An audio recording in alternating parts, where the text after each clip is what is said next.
Hi, this is Karen at Karen Schulz Designs, and today I'm going to walk you through how to create this unique dictionary art sports page.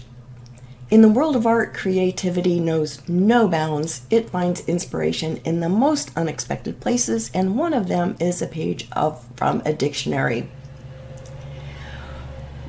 Creating this type of art is totally subjective. You have the flexibility to make so many choices, but I'm going to walk you through the choices that I made when I created this particular piece of art.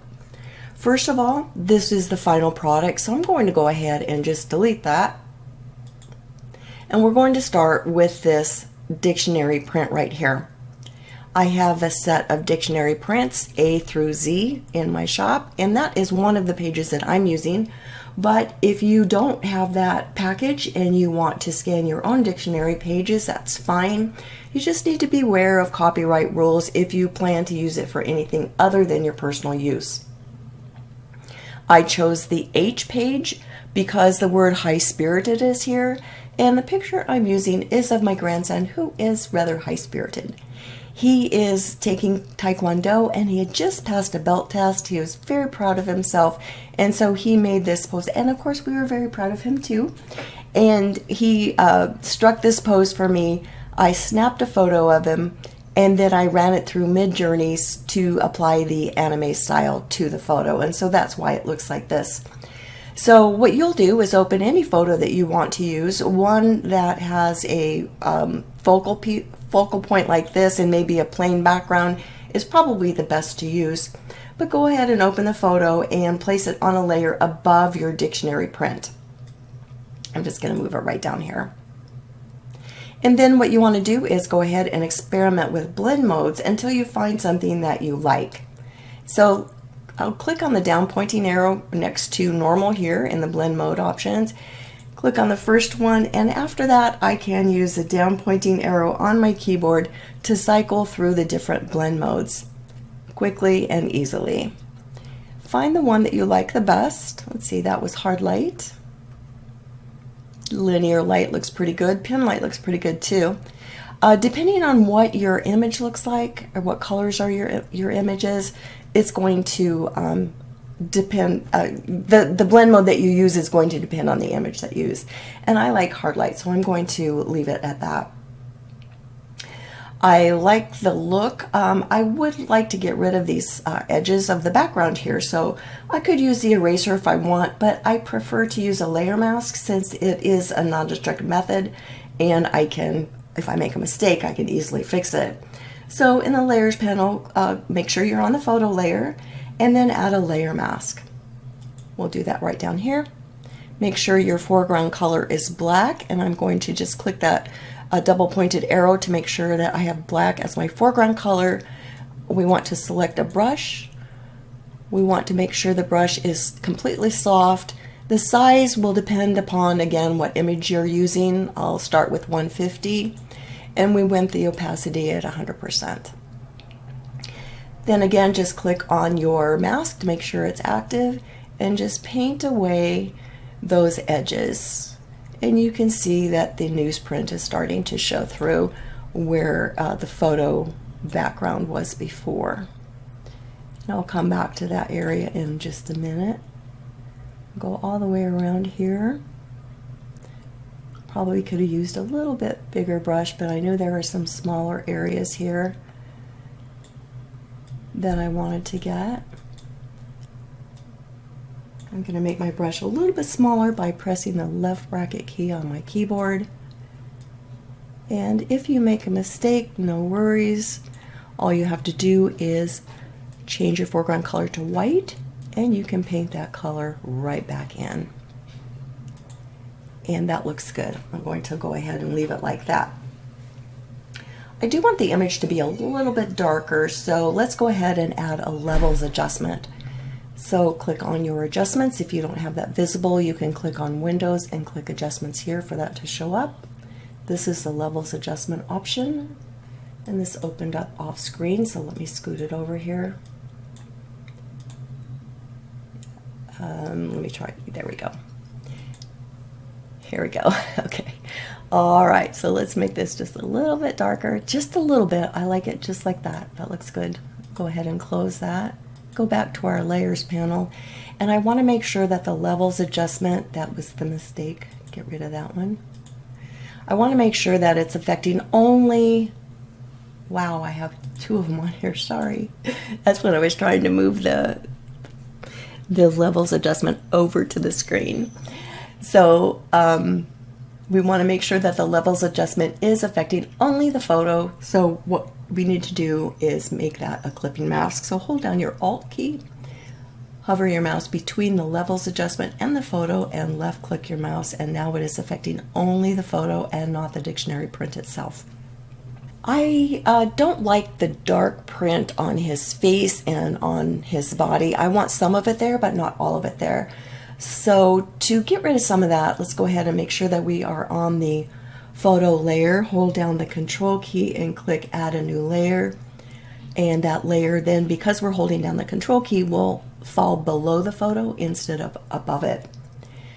Click in your color picker and come into your image and sample whatever color you want. I'm choosing the ivory color of the newspaper. Click OK. Then again, click on that blank layer. We have a soft round brush already selected from before, and I'm going to make it a little bit bigger. And this time what we want to do is just paint some ivory below him, because that is going to cover the dictionary print. But I don't want it to be totally solid, so let's lower the opacity of our brush and then just paint away some of that dictionary print. And again, this is personal preference. It depends on how much you want or how much you want to leave. I just don't want it on his face that much, but I like some of it on his clothes. I think that's fine. I'm going to go ahead and leave it there. If I turn that off, you see that this is what we've painted right here, and that's what's hiding the dictionary print. Now let's go ahead and add a thin border near the edge of the print. And to do this, we want to make sure we're on the dictionary print. Hold down the Control key and click on the thumbnail of the dictionary print, and you'll see the marching ants are around it to show that we have selected that. In the menu bar, choose Select, Modify, Contract, and I'm going to contract it by 100 pixels, and now you see that the selection is right here. We need to add a blank layer, and then in the menu bar go up to Edit, Stroke, and we have the opportunity to choose the color that we want and the width. I'm choosing a 10 pixel width on the outside, and let's see, I think I maybe want it this dark, maybe a little bit darker than that, about like that. Click OK when you're happy with your color. Click OK to apply the stroke, and then Control D to deselect. I went ahead and added the Taekwondo. I prepared that ahead of time, and I thought it would be fun to add some spatters on the image or on the dictionary print. So I have those prepared as well. I'll go ahead and turn those on.